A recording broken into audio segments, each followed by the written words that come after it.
So you can start. Oops, this is not what I want. Okay, first of all, thank you very much for inviting me. It's good to be introduced by somebody who can even pronounce my name. That happens very rarely. What I thought I would do today, I'm a physical oceanographer, as Miguel said, so I come more from trying to apply theory to real ocean flows.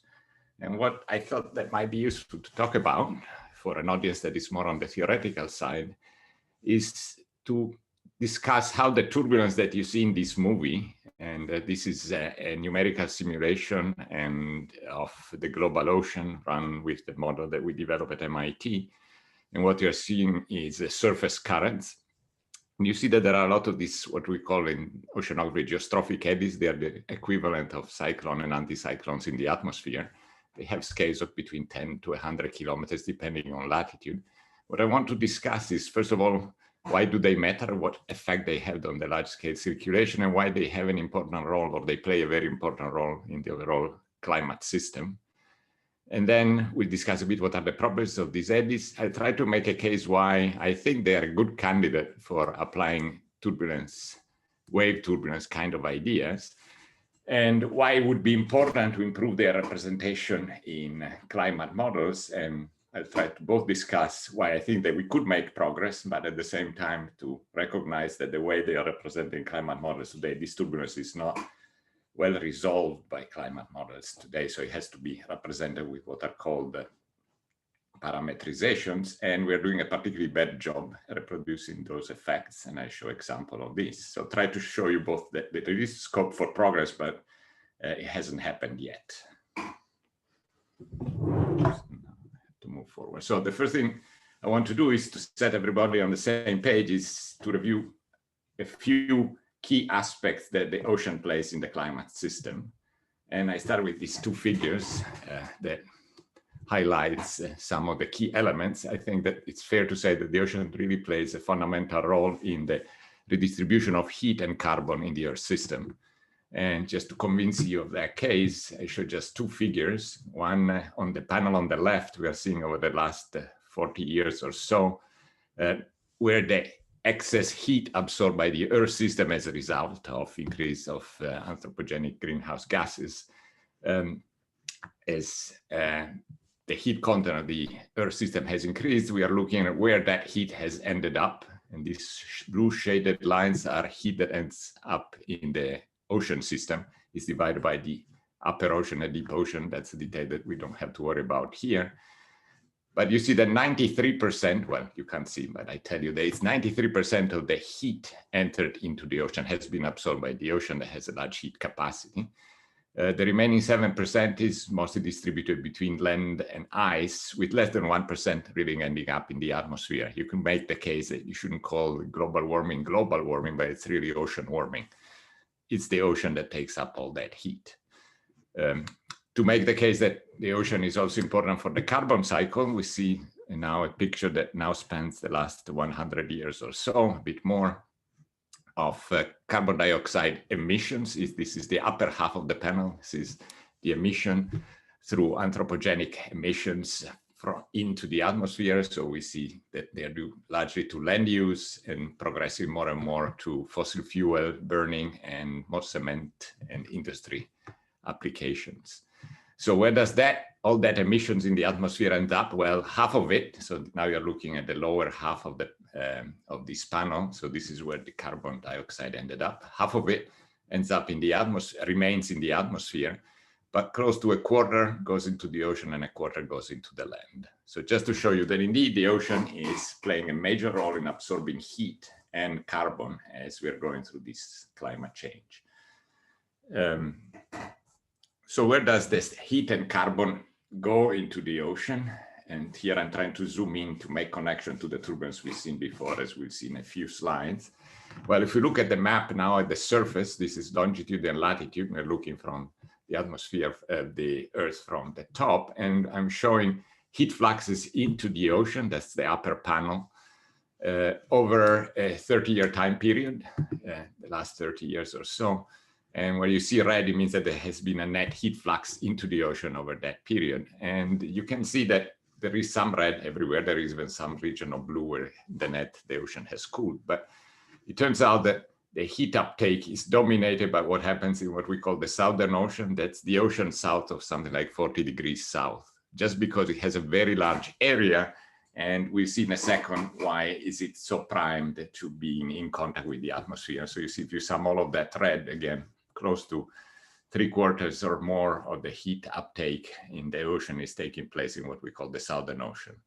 The same is true for carbon uptake. Now, this is anthropogenic carbon uptake over the last 15 years or so.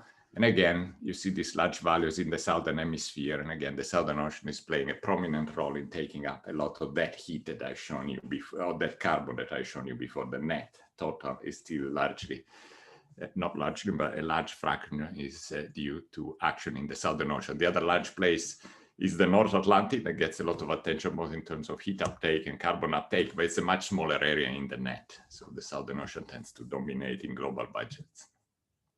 So now I want to quickly shift and show why is the Southern Ocean playing such an important role, and why turbulence in the Southern Ocean is particularly important. So this is a simple schematic from a paper by Marshall and Spear that if people are interested in getting a bit of idea of basic physical oceanography, modern physical oceanography, this is a good review paper in Nature Geoscience that you could read. So what I'm showing here is now a depiction of the ocean as a function of depth. This is the vertical axis, and latitude on this horizontal axis. You can think of this as being a zonal average around the planet. The first thing I want to draw your attention to is these white lines. These are like density surfaces. The ocean can really be thought as a set of stacked pancakes, where every pancake is a layer of different densities stacked on top of each other. It's a stably stratified fluid with density progressively increasing with depth. Now, the arrow instead represents the circulation in this latitude depth space. So it's a zonally average depiction. And what you see is that there are a lot of arrows that moves towards the Southern Ocean. The Southern Ocean, as I said, is essentially this area of the ocean south of 40 degrees south, something like that.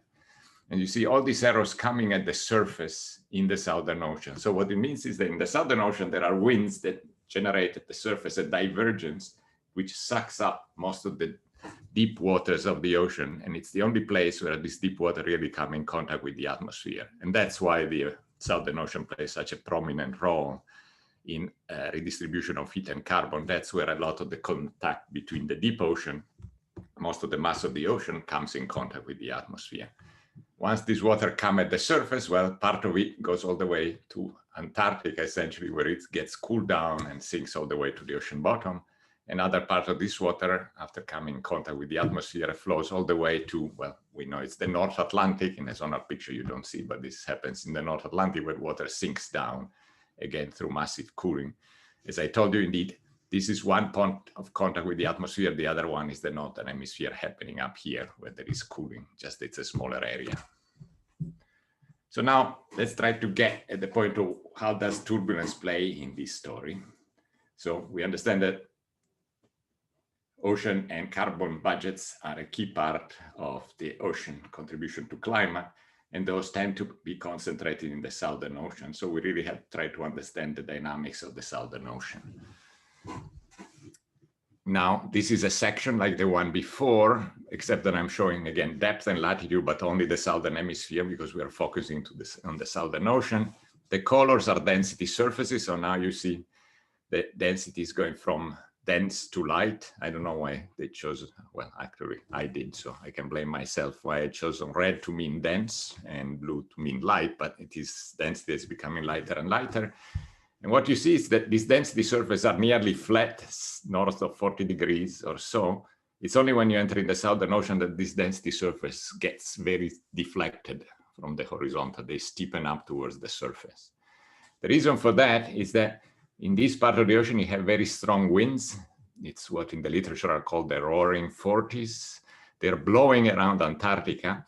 This flow, this westerly wind, so they blow from the west to the east. So in this depiction, they are blowing out of the page. If you have a force blowing out of the page, stress acting on the ocean, you are in the southern hemisphere, you are in a rotating planet, there is a Coriolis acceleration that deflects the flow to the left. And so you see this arrow is this flow driven by the wind of waters from Antarctica towards the equator. So there is this very strong flow, which is driven by the winds at the surface because of mass conservation. Therefore, there has to be water being brought to the surface around Antarctica. Oops, didn't mean to do that.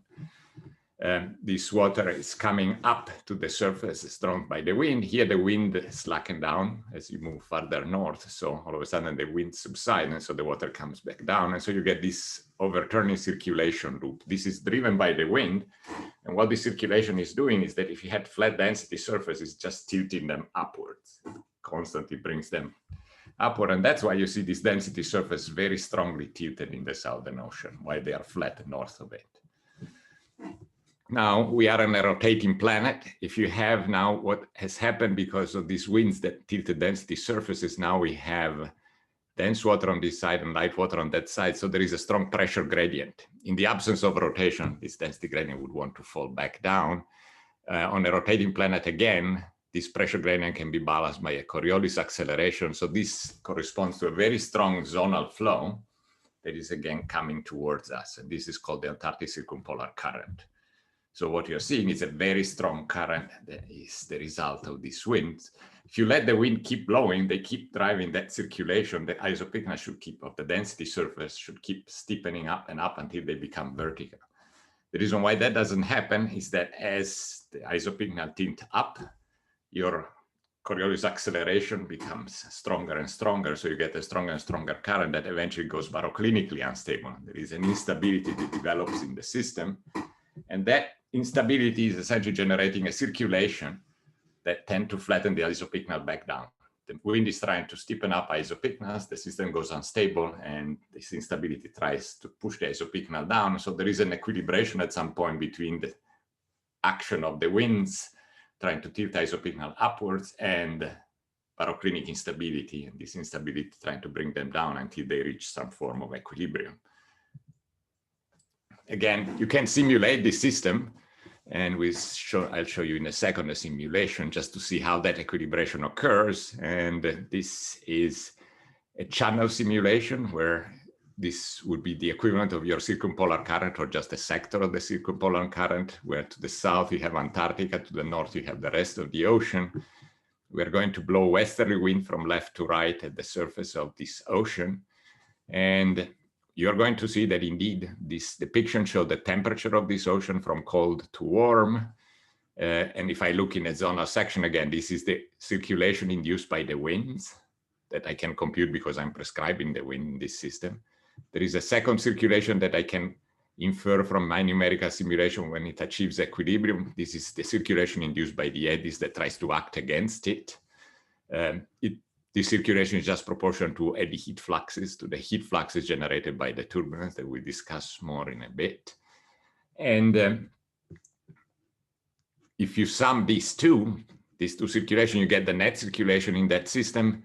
And now you see that you have these two loops with water coming to the surface. Some of the waters goes towards Antarctica and sinks down. Some of the waters move towards the equator. This circulation is the result of the sum of these two circulations. What's telling you is that in the southern part of the domain, the eddies dominate in the circulation. So the flow is in the clockwise, it's in the anti-clockwise direction like the eddies. To the north, instead, the winds tend to dominate, so you get the clockwise circulation. So just to show you that already you see that there is a wind-driven circulation and there is an eddy-driven or a turbulence-driven circulation, which is as strong as the wind-driven one. So the two are comparable in magnitude. So the eddies are a very fundamental aspect of that circulation. So now I'm going to show you a movie that was generated by a former student here at MIT, Ryan Abernathy. Now he's a faculty at Columbia. And what the circulation shows, we'll start with this channel. The channel will start with a stack of layers from light to dense. So at equilibrium, they are just horizontal density surface. Now you start blowing a wind on top of this ocean. It's an idealized ocean, and you see that the density surface start tilting down. This is where the winds are pushing water down, and here they're bringing it up.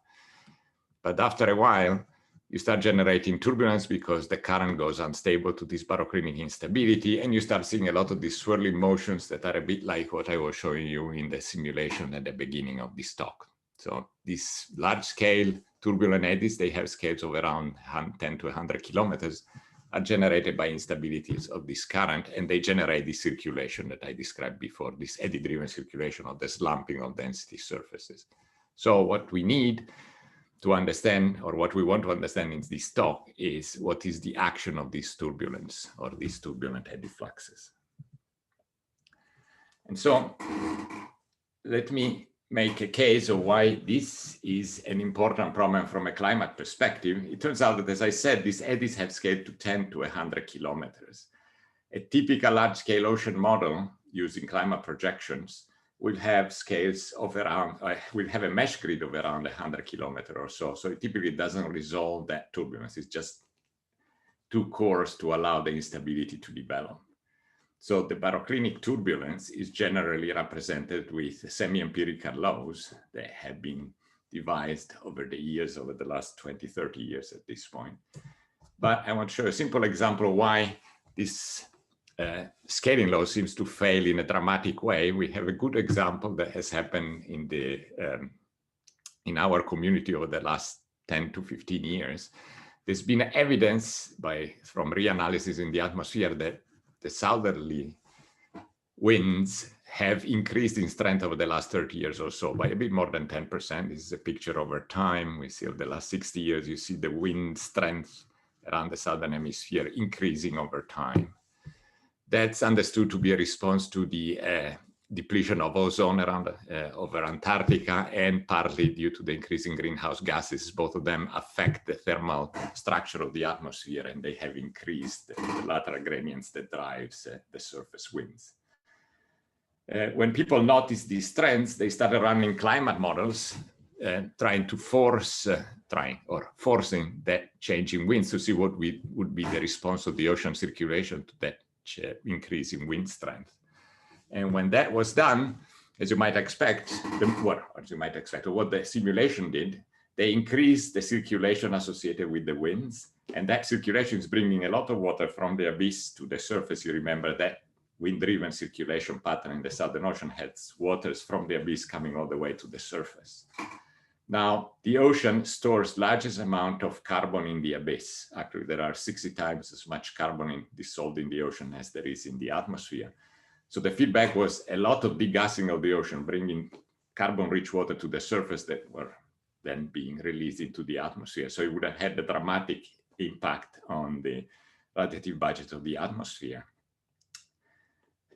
However, after those first set of simulation run with large-scale climate models, people started running also high-resolution simulation models like the one I've shown you from this former student at MIT. In those models, at much higher resolution, they resolved the turbulence instead of having to parameterize with semi-empirical laws. People found that there were hardly any changes in the net circulation, because what was happening is that as the wind increased, the circulation associated with the wind was increasing, but also the turbulence response was increasing, and the two essentially were always in balance. So that suggested that the problem was that in climate models, the representation of baroclinic turbulence has been tuned, or these semi-empirical laws have been derived and tuned to the present climate state, but they don't have the correct parametric dependence on external parameters. So when you perturb, for example, the winds, the parameterization wasn't able to capture the fact that it should also change in response to the increasing winds. So that makes a leading order difference in your prediction for a future climate. So it suggests that you should have better scaling laws for this baroclinic turbulence if you want to have credibility in your climate projections for this particular problem. And so why do I think that it's useful to talk about this in this workshop? And this is what I want to show you in a couple of slides. Now I want to make the case of why, to me at least, looking from outside, I'm not an expert in wave turbulence. I've just read a bit of the literature, but it seems to me that it's a problem that seems to have some characteristic and make it amenable to that kind of treatment. So let's go and look at a few of the characteristics of this geostrophic turbulence that I described.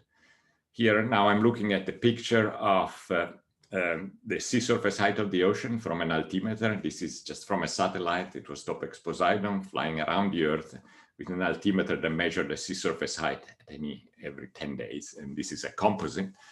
And you see a lot of blobs of blue and red. These are high and low surface pressure positions, or you can think them as pressure anomalies. It's the equivalent of pressure anomalies in the atmosphere. So every time you see a blob, like in the atmosphere, we are in a rotating planet. So flows, or like Oliver mentioned yesterday, flows don't go down the pressure gradient, they go along pressure surfaces because of the Coriolis force. So every blob that you see means that there is some swirling motion around that anomaly, that pressure anomaly.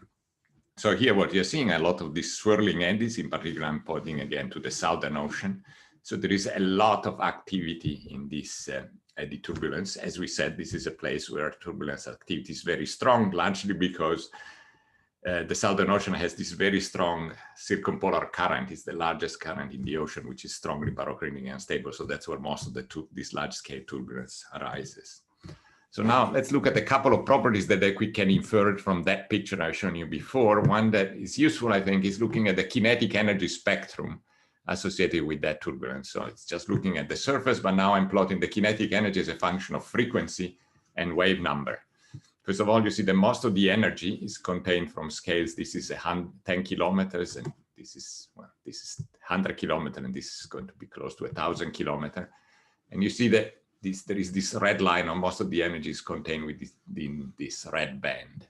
Now, in this, I don't even know what these things are, these dots, we are showing the dispersion relationship, so omega versus k, for Rossby waves in the ocean. So the first point is that it looks like a lot of the energy is falling under this dispersion curve. There are more than one line. This is because the dispersion relationship here has been computed with a flat bottom ocean. Then they try to put the mean slope of the ocean in the region where they compute the spectrum, or then they also include the effect on mean flows, just to show that they make some quantitative difference, but qualitatively the energy is there. So that suggests that what we are looking at, and this I should point out, is a picture actually in the North Pacific. If I showed you a picture from the Southern Ocean, it's a bit more distorted because there is a strong mean flow that just does a Doppler shift, but it's the same kind of picture. They are still Rossby waves. So the first thing is that it looks like this turbulence can be thought about wave dynamics to some extent, because the energy is mostly along a dispersion curve. At the same time, it's not just a linear wave problem. And so the second picture I want to show is from Shelton et al. Here, what they're going to compute. Now I'm looking at as a function of latitude and longitude, again, from the altimetric data. And what they're going to show here is the ratio of U over C, where U is the rotational velocity within an eddy. So they track eddy as they move around. They compute just the velocity associated into the eddy field, divided by the translational speed of the wave. So it's really the RMS velocity in the wave over the intrinsic wave speed of the translational speed. And they try to show you that if you look in particular in the Southern Ocean, this parameter is much larger than 1.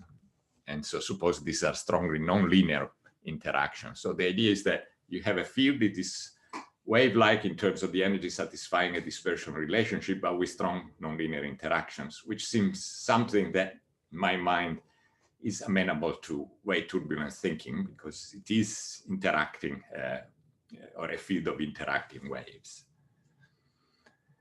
So now I'm going to shift gear a bit, and I want to show, okay, so I hope that I make a case of why this turbulence is important in the big picture of ocean and climate dynamics. It is possibly amenable to wave turbulence approaches. The next question you could ask is, well, can you really parameterize this effect, or is it just too hard of a problem? After all, people have realized that the ocean and the atmosphere, for that matter, are strongly unstable to baroclinic turbulence since the 40s of last century. And in terms of parameterization, we made only limited progress. So I want to make the case accurate. I think that one can derive scaling those. The problem is that the arguments we tend to come up with are pretty semi-empirical, and they are hard to generalize to more complex situations. So if we the same results could be cast in a more fundamental framework, we probably could generalize them for more complex situations like the real ocean, and then we could really use them in climate models. So now I shift gear and show how we've done some recent work on parameterization of this baroclinic eddy flux and this turbulence. It's work that I've done in collaboration with Basile Gaillet. He's a great, I think he's a rising GFD star. So I don't know if he's involved in, if you want somebody to talk to about baroclinic turbulence, he would definitely be a very good sounding board person. And the work we've done is to look at scaling law for heat transport in what I consider the simplest framework that we can use that is still useful to describe ocean dynamics. So now we want to go from the full stratified and complex system we have in the ocean in something that is a bit more amenable to analytical approaches. So we're going to describe the ocean as a set of two layers of different density. So there is a light upper layer and a lower, denser layer. I told you that the ocean can be really thought as a stack of layers of increasing density. And it turns out that most of the kinetic energy or the dynamic or the kinetic and potential energy in this eddy field is associated with very low vertical modes. So 2 modes is the minimum you can use, but it's reasonably appropriate to describe that eddy field. It's like truncating the system to the first 2 modes in the vertical for the system. So we're going to have 2 layers of different density, rho 2 and rho 1. We're going to have a stream function psi1 in the upper layer and a stream function psi2 in the lower layer, because we assume that the velocity field has no shear in each layer, but it's different in the 2 layers. And now we're not going to use the full Navier-Stokes equation. We use a projection of the full Navier-Stokes equation to low frequency dynamics, where low frequency is frequency larger than the rotation period of the Earth. These are called the quasi-geostrophic equation. QG stands for quasi-geostrophic. Geostrophy is the balance between pressure gradient forces and the Coriolis acceleration. Is the leading order balance in large scale dynamics. Quasi-geostrophic is because we allow for small departure from this geostrophic balance in this projection. If you do this, you get 2 equations that are called the equation for conservation of potential vorticity, which I write here in conservation form. The potential vorticity is conserved in each layer by just advection, horizontal advection in each layer. Well, technically, in the upper layer, it's truly conserved. In the lower layer, there can be some drag at the bottom because we are touching the bottom, so there will be some loss. And what is potential vorticity? Well, potential vorticity is somewhat analog in this particular problem to the angular momentum of the water column in each layer. So it has 2 components. One is the relative vorticity, which here I write as del square of the stream function.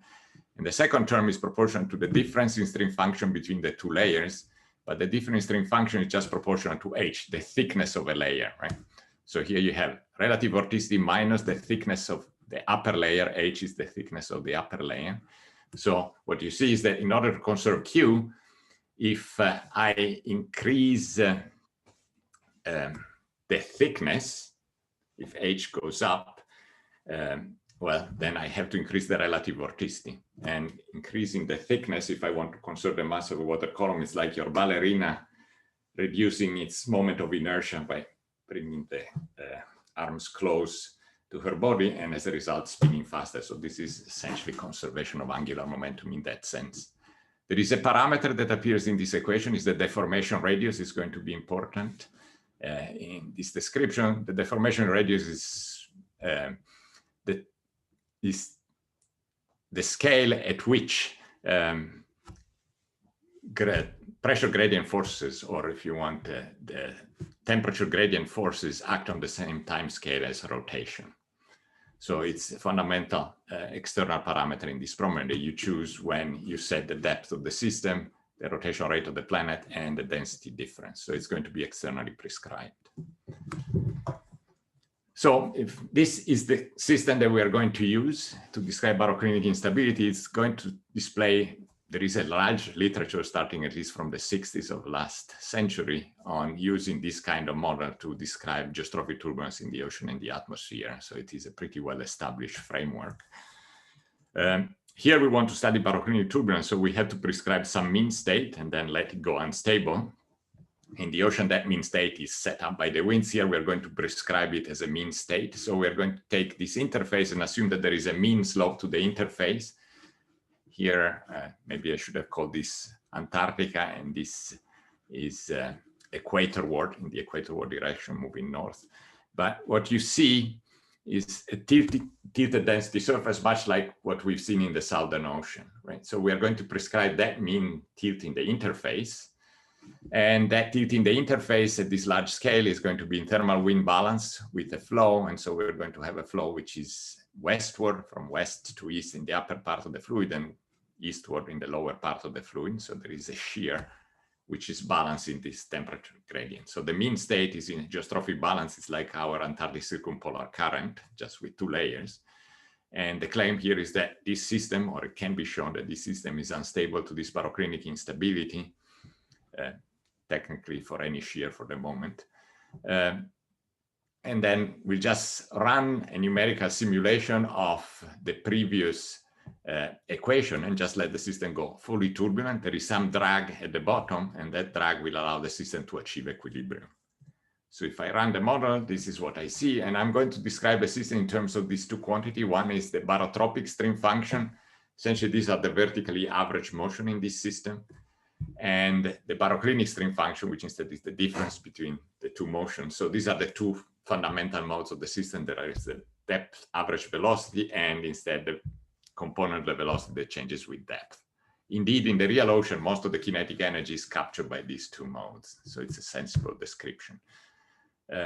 This is just divided by 2 because I assume that the 2 layers at equilibrium in the system have same thickness. You could allow thickness to be different, and this would be slightly modified.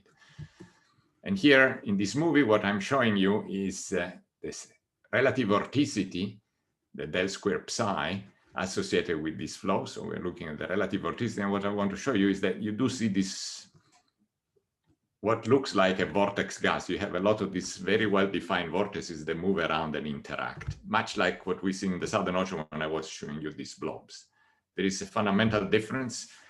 Those blobs seem to move in orthogonal direction. In this case, they don't look, they move erratically in every direction, and we'll see why that is the case. For the moment, we have ignored the what is called the curvature of the planet, or for the expert in GFD, the beta effect, or the fact that on a planetary, on a spherical Earth, there are some effects that prevent eddies to move too much north-south. So for the moment, we're not including that, but we'll add that in a few slides.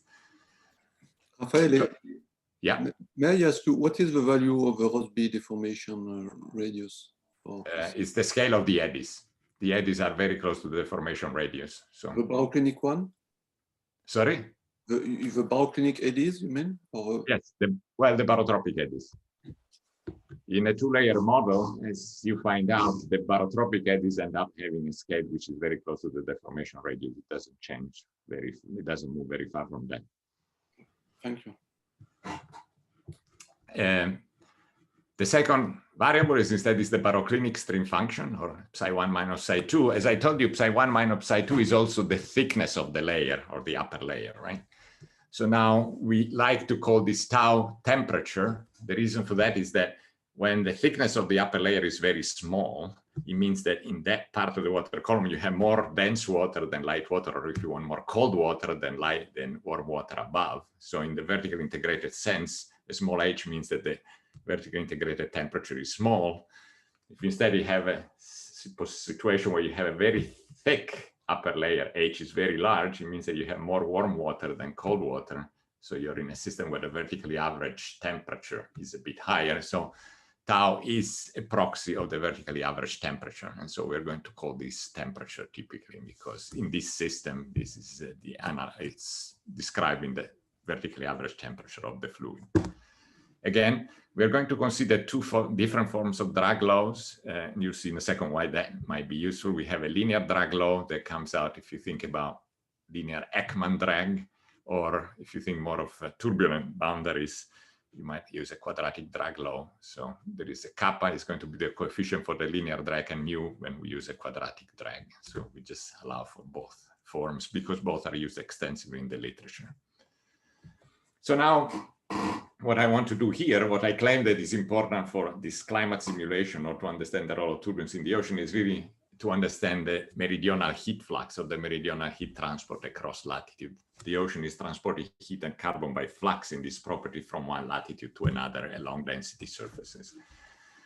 That heat flux in this model is just due to V tau, so tau is temperature and V is the barotropic stream function. The barotropic stream function cannot advect itself. So this is the only heat flux you have in this system. And since V is the meridional velocity, is also ddx of psi, the stream function, right? So this is the heat flux I want to describe. In this problem, maybe I didn't mention it, and I should have. The mean flow that I'm prescribing, that mean slope is constant. So I really have a problem that I'm solving my quasi-geostrophic equation in a double periodic system. So the statistics are homogeneous in this system. There is nothing in the coefficients or the large scale that I prescribed that is variable in space for the moment. Oops. So if I want to estimate the heat flux, we're going to use a diffusive closure. So we said the heat flux is minus d, a diffusivity times the temperature gradient. In this problem, the temperature gradient is in thermal wind balance with the shear velocity, or if you want, it's just U that I prescribed. So the heat flux is just the diffusivity times U is prescribed. So the diffusivity by definition is just the heat flux divided by the capital U. So finding a scaling law for the heat flux is the same as finding a scaling law for the diffusivity in this homogeneous system. And you can define a diffusivity, just a rescaling of that number. Since I mentioned that I think about the diffusivity or about the statistic of the system looking more, quite a bit like a vortex gas, we can really make the analogy to diffusion in a gas and say that the diffusivity therefore must be proportional to some RMS velocity generated by the stirrer, these eddies, times a mixing length scale, L. But the RMS velocity is going to just be the ensemble average of V squared. There are some turbulence velocity fluctuations, the barotropic velocity. The mixing length scale, well, I'm drawing it here, right? If I start with some mean temperature gradient, dt tau dy, which I prescribe, this U, the background that I prescribe, there is a big, large scale barotropic eddy that stirs those density gradient. Well, this is my attempt at depicting what happens, right? You're deforming the mean temperature gradient. And so you are going to create some temperature fluctuation here, T tau prime, just because you deflected that mean gradient over a length scale L, depending on how strong is this V velocity. So there is a temperature fluctuation, which is proportional to a mixing length scale times the mean gradient, or if you want L, the mixing length scale is the RMS temperature fluctuation divided by the mean gradient, which in our case is U, right? So these two quantities can both be estimated from our numerical simulations, just from the statistics. And so we can provide a value for them. And the question that we have here is that we also want to get some analytical expression for what V and L are a priori. So we want a theory that predicts them that then we can test against the numerical simulations. Here is probably something that there are a lot of applied mathematicians that are going to like it. We are going to go into non-dimensional variables. So the D can be rescaled. It is in meters squared per second. So it can be rescaled by the two parameters that we have externally imposed parameter in the system, which are this mean shear that we prescribe and the deformation radius. These are two properties of that system. So D over UL is our non-dimensional diffusivity, and the mixing length scale we just divide by this deformation radius. In the same way, I can non-dimensionalize the linear drag coefficient and the quadratic drag coefficient by the appropriate non-dimensional form. So in the end, what we want is some scaling law that relates this D star to this drag coefficient, because that's the only thing that is left in this problem. So how am I going to describe a barotropic vortex gas? Well, a barotropic vortex gas is a set of vortices that I describe here. These vortices are going to have some mean separation distance. So the intervortex distance I call LIV, intervortex.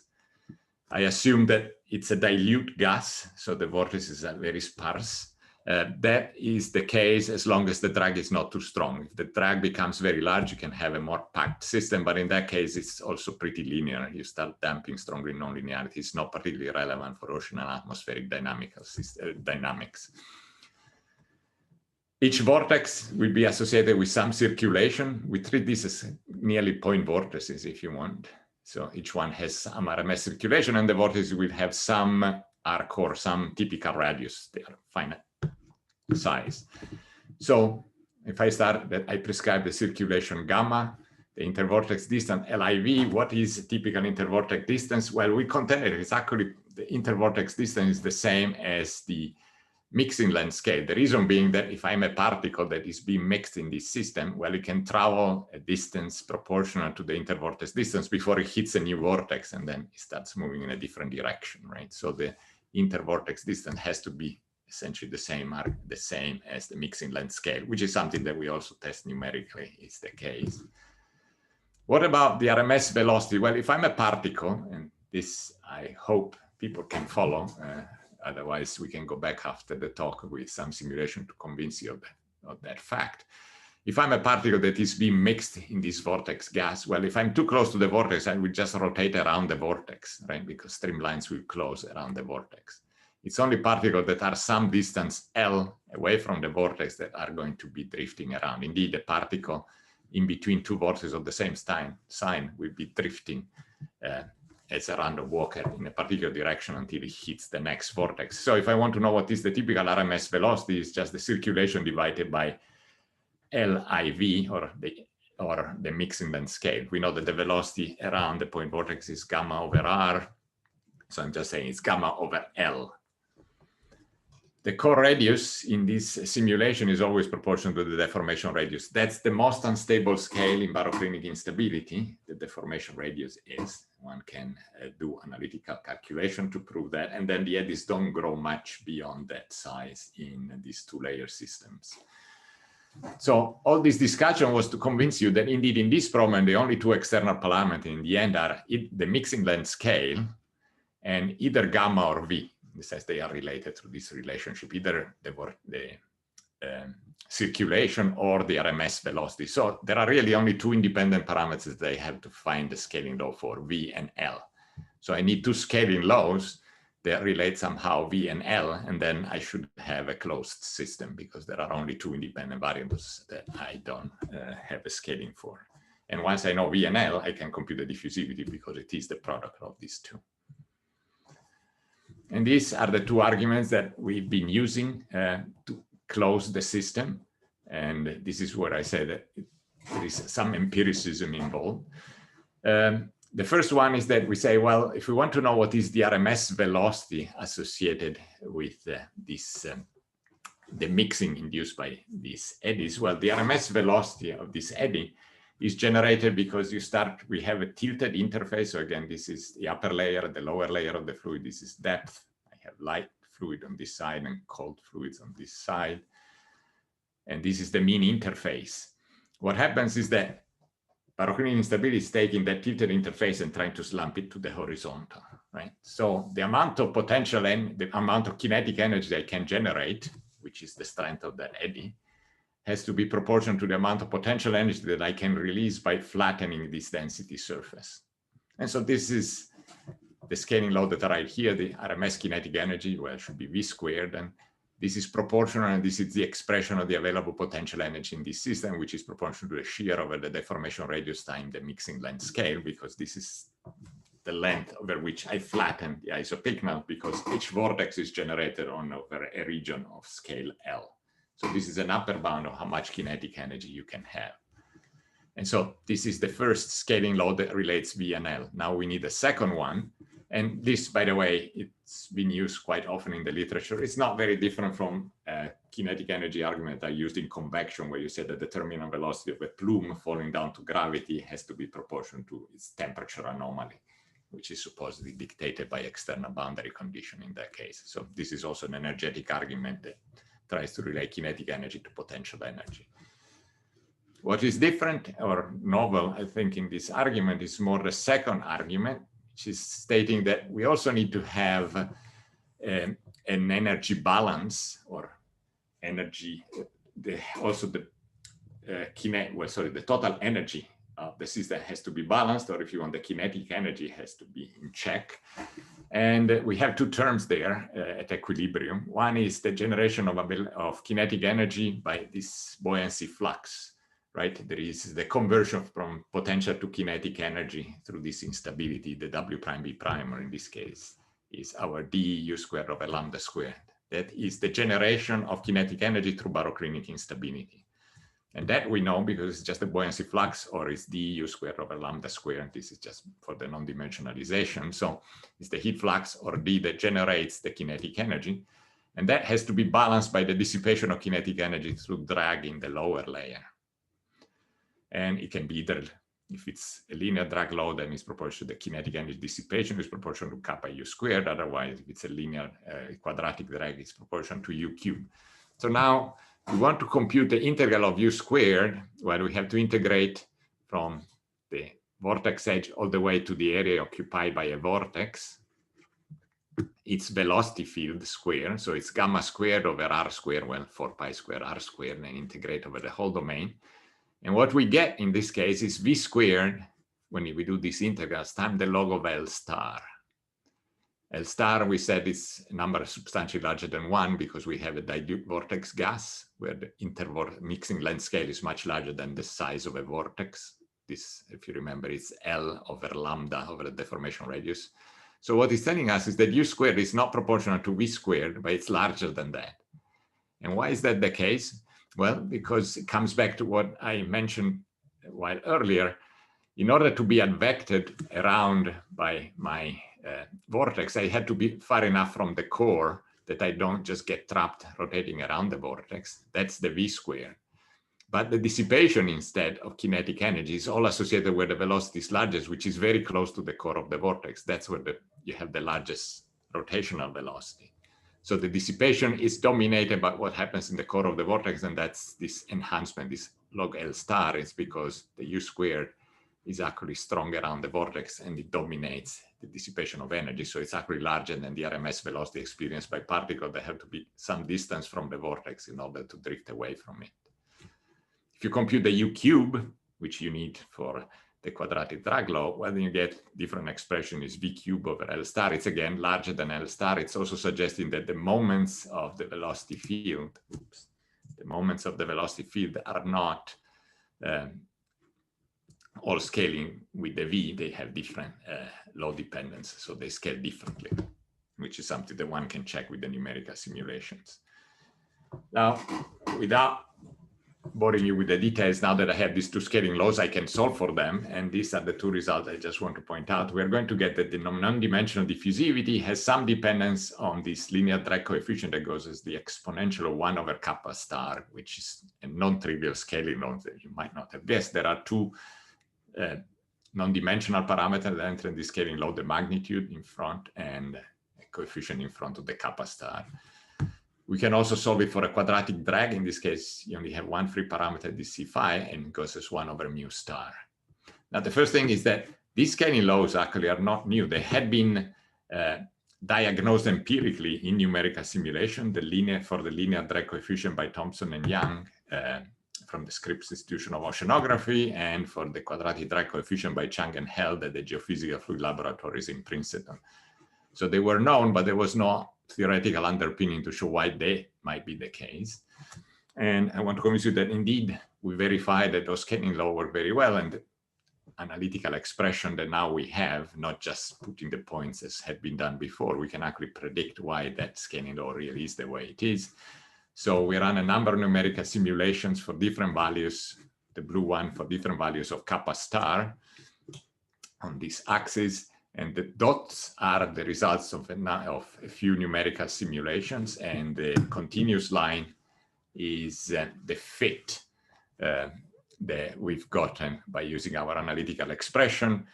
There is no question that this has a shape of this exponential to 1 over k kappa star, so that has nothing to do with how you fit the parameter. It's a very strong dependence. But yes, we had to fit these two parameters, C2 and C3, to get this match, because those are not determined, but we'll see in a second why we then can contend that those parameters are pretty universal.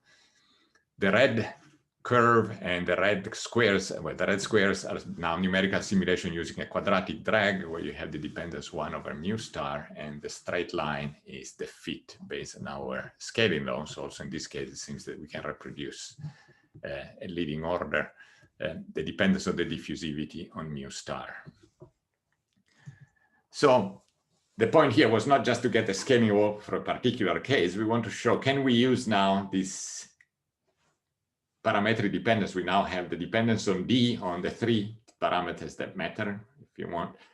The temperature gradient, U, we know how it depends on the deformation radius and how it depends on the drag coefficient.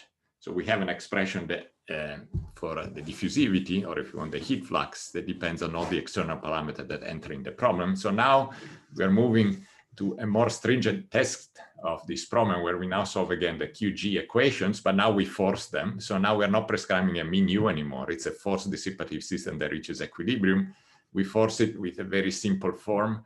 We are going to put some vertically varying heat flux, cooling and warming, and opposite cooling and warming in the 2 layers. So that what this heat flux is really doing is tilting the interface. It's trying to act the interface to become shallower on one side and deeper on the other side, a bit like the winds do. This is more a thermal forcing than a wind forcing. We've also done simulation with the wind forcing. It's just that it takes a bit more description on how you put wind forcing in a QG simulation. So I'm just showing this heat flux forcing, but the results are equivalent.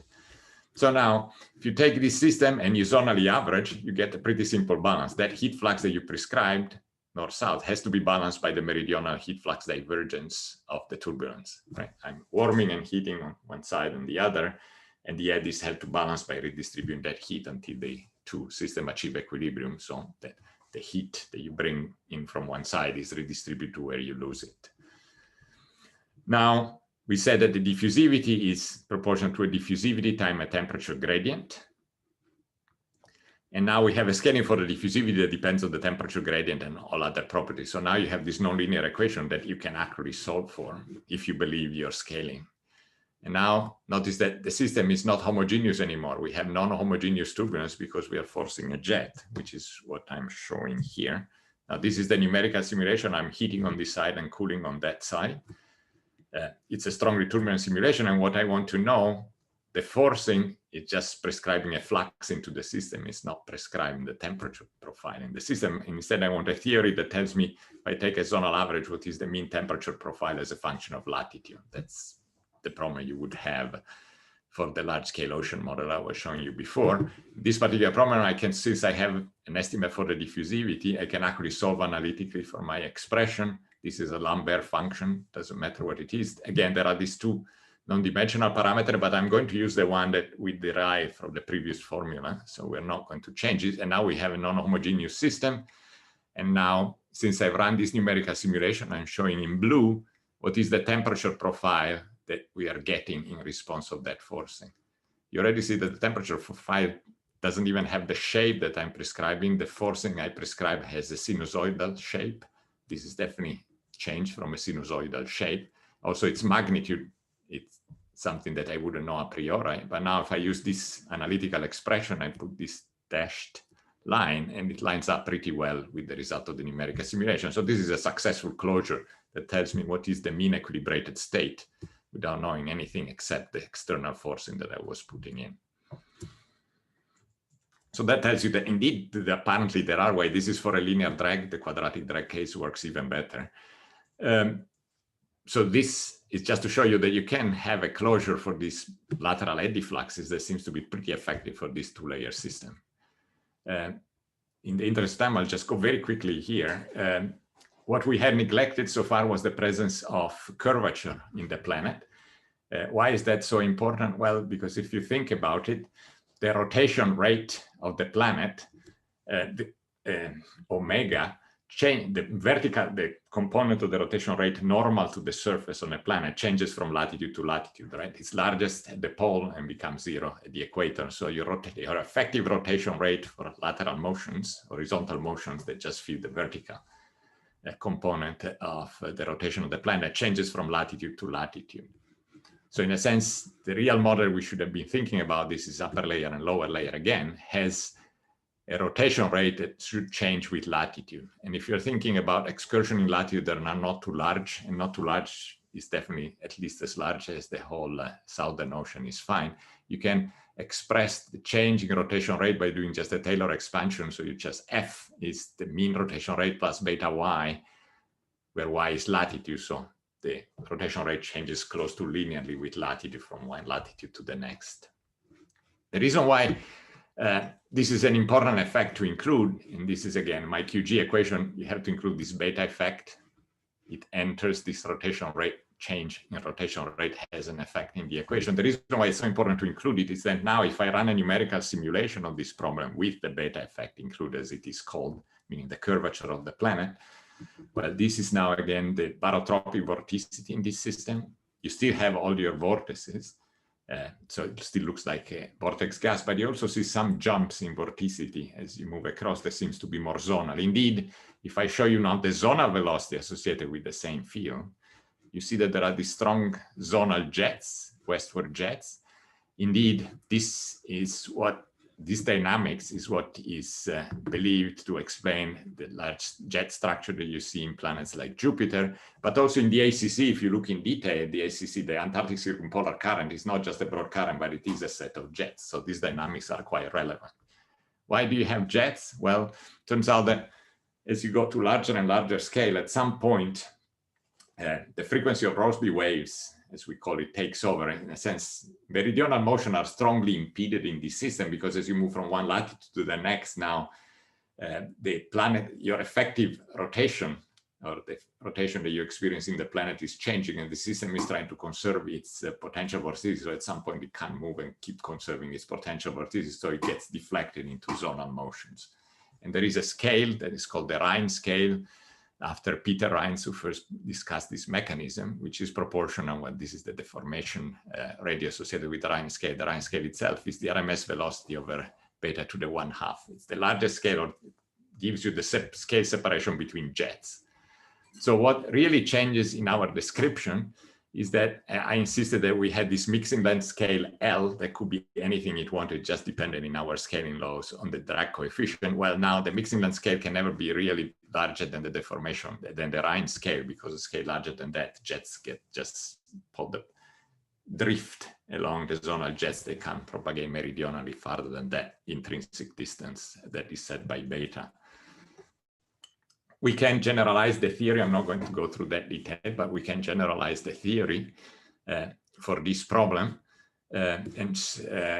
for the presence of beta. And here I'm just showing the diffusivity divided by the diffusivity for the beta equals 0 case. And on the horizontal axis, this is just a parameter that tells you how strong beta is. And it's just to show you for small beta. Now, the dots are numerical simulation of the problem. And for small values of beta, you see that essentially that value is 1 because beta is not having much of an effect. But as I start increasing beta more and more, the diffusivity drops down because I'm suppressing the effect of mixing, because eddies cannot move even though I'm reducing drag coefficient. And according to the previous scaling law, that would mean that the mixing length scale keep increasing with the smaller and smaller drag coefficient. Well, that can't happen anymore because the beta reduces the effect, or how far a particle can move in the meridional direction. And if we take our scaling laws, this is the modified scaling laws that now includes beta, not just the drag coefficients. Well, this is the continuous line, so you can capture the suppression of mixing by beta.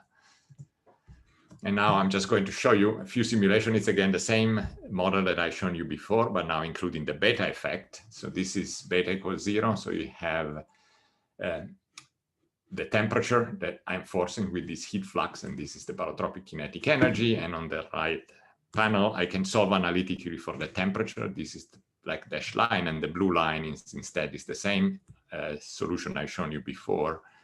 Is the simulation, the results from the numerical simulation. But now I can write the same simulation with stronger and stronger beta.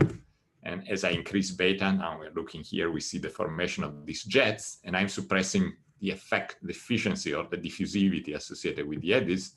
And as a result, the temperature gradient goes up. in the mean state, just because eddy are less efficient than mixing. So for the same amount of forcing, I end up having a much larger temperature gradient because I'm having a less efficient mixer in the system, right? And this gradient changes by more than an order of magnitude, and we can capture that dependence very accurately here. So I come to the end. I tried to make the case that we can use a two-layer QG model as a simple test case to study this turbulence. You can derive scaling theories and essentially physically based parameterization. We have a very good system that tells us what the final temperature profiles is based on arbitrary forces. So we have a successful closure for this problem. I would contend that the limitation of the study is that the argument is seems to be robust, but it's difficult to generalize, meaning that if we wanted to have layers of different thicknesses already, we're thinking about it, but it's not obvious how we generalize to that result.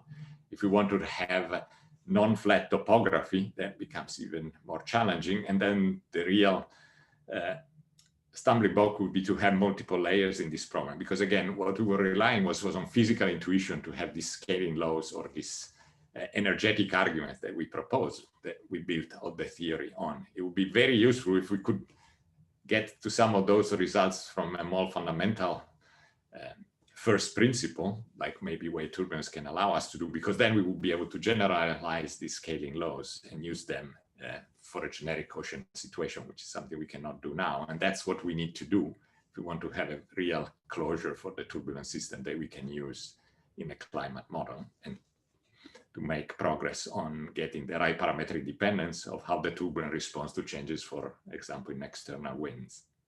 And I'll stop here. I'm happy to take any question if there is any time. Thank you. Okay, thanks a lot, Raffaele. Very interesting talk, very nice closure. It's time for just a couple of questions. So if anybody has a question, just can go and ask. Okay.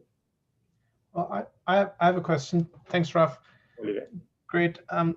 I was wondering, I actually have two questions. One is, you described this closure theory and you used the 1/r dependence of velocity from the vortex center. I think you did use that in the part for the damping to get the energy dissipation balance. So so you're basically saying all that is happening because of the barotropic eddies, because the baroclinic eddies that you sort of have in the energy generation argument, they have a different structure, don't they? They don't extend much beyond the core. So is that? So if you remember, the heat transfer is only due to the barotropic vortices, right? Because it's V times tau that I care about. There is a baroclinic velocity, but that would be tau x times tau, and that averages out. So it's only barotropic vortices that add back the temperature. So that's why I'm assuming it's the barotropic vortices that I have to describe in this balance.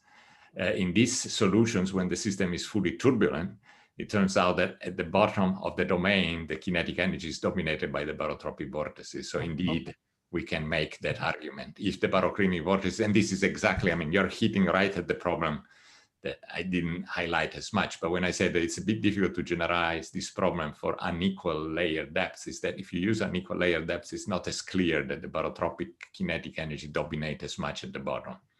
And then maybe this argument is not as robust in that limit. My second question was, I'm sorry, someone else? Well, there is a question from the chat from Laure Saint-Raymond. So why using a multi-layer model instead of a continuous stratification? They are equivalent. If you go to an infinite number of layers, you have the continuous stratified system. So the way I see it always is that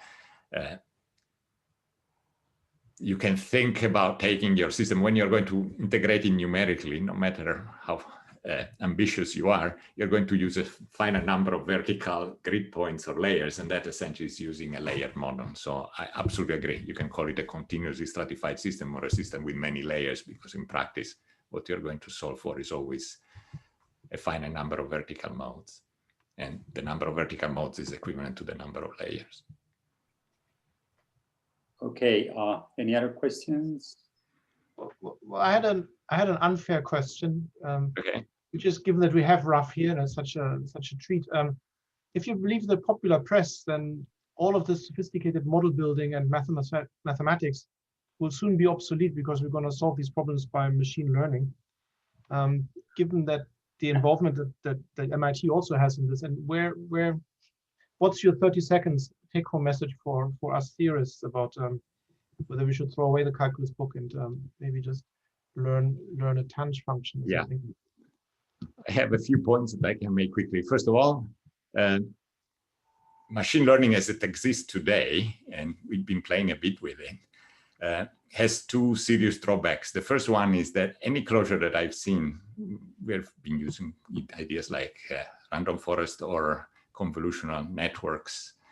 They have a very large memory footprint. They are incredibly expensive. They're not very practical to use in a large-scale climate model for the moment.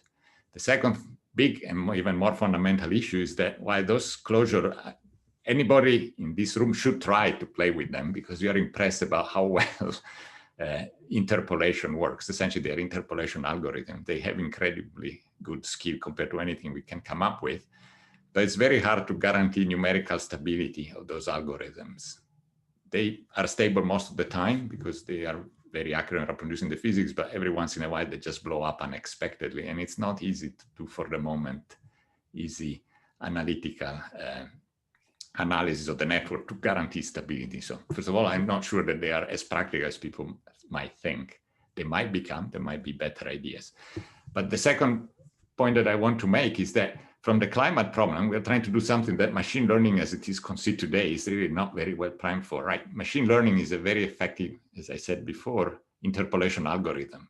In the climate state, what you're trying to do is to predict a system that you haven't observed yet.